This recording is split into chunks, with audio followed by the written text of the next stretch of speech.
c'est très rare d'avoir 5 suspendus. Je pense que c'est la première fois dans ma carrière que j'ai 5 suspendus. Qui plus est, il y en a 4 qui ont joué le dernier match. Vous n'êtes pas sans savoir qu'il y a beaucoup d'impact par rapport à ce week-end au niveau de l'équipe. Donc il y aura inévitablement énormément de changements sur ce 11 de départ par la force des choses. Bon, donc j'ai voulu à travers les entraînements déjà créer des automatismes parce que en effet il y a des joueurs qui n'ont pas l'habitude de jouer ensemble depuis le début de la saison. Donc c'était créer cette cohésion collective dans un premier temps tout au long de ces 10 jours. Et je pense en effet que les garçons ont parfaitement adhéré au travail du staff.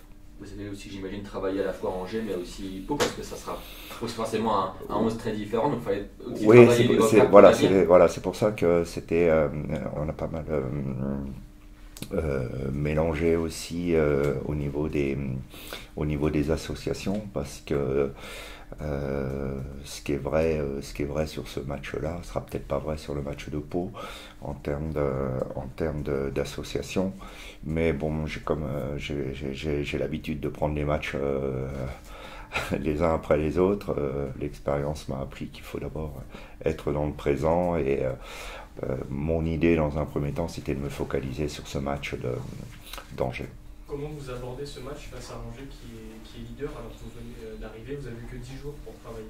C'est de mettre les garçons dans des conditions favorables, c'est de mettre les garçons en confiance, c'est de mettre les garçons dans des repères, de façon à ce qu'ils savent très bien faire ce qu'ils savent faire, c'est surtout ça.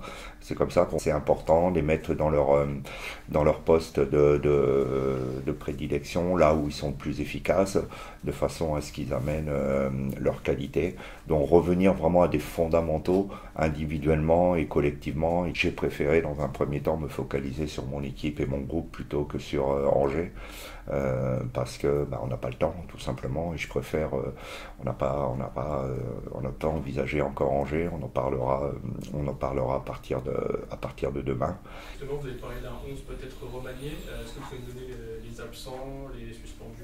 Oui, c'est ce que je vous disais, c'est un beau bisoutage pour ce premier match parce que entre les blessés que l'on connaît de moyen ou de longue date et puis que vous connaissez, on a quelques incertitudes, mais c'est surtout les 5 suspendus. C'est très rare d'avoir 5 suspendus. Je pense que c'est la première fois dans ma carrière que j'ai 5 suspendus. Qui plus est, il y en a 4 qui ont joué le dernier match, mais à moi de trouver les joueurs qui vont être dans les meilleures dispositions. Mais on a confiance en tout le monde.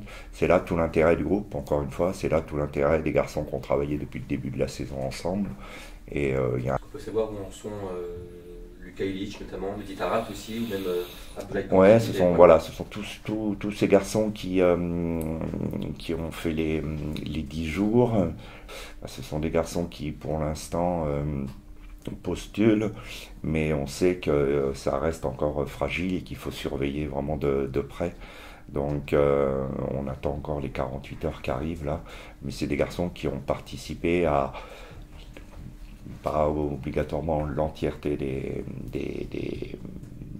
entraînements, mais qui ont participé à une bonne partie des entraînements et on espère qu'ils vont être aptes pour donner un coup de main à l'équipe samedi. Donc on en discute et en effet on va essayer de trouver la meilleure formule, mais il y aura 11 joueurs sur le terrain, ne vous inquiétez pas.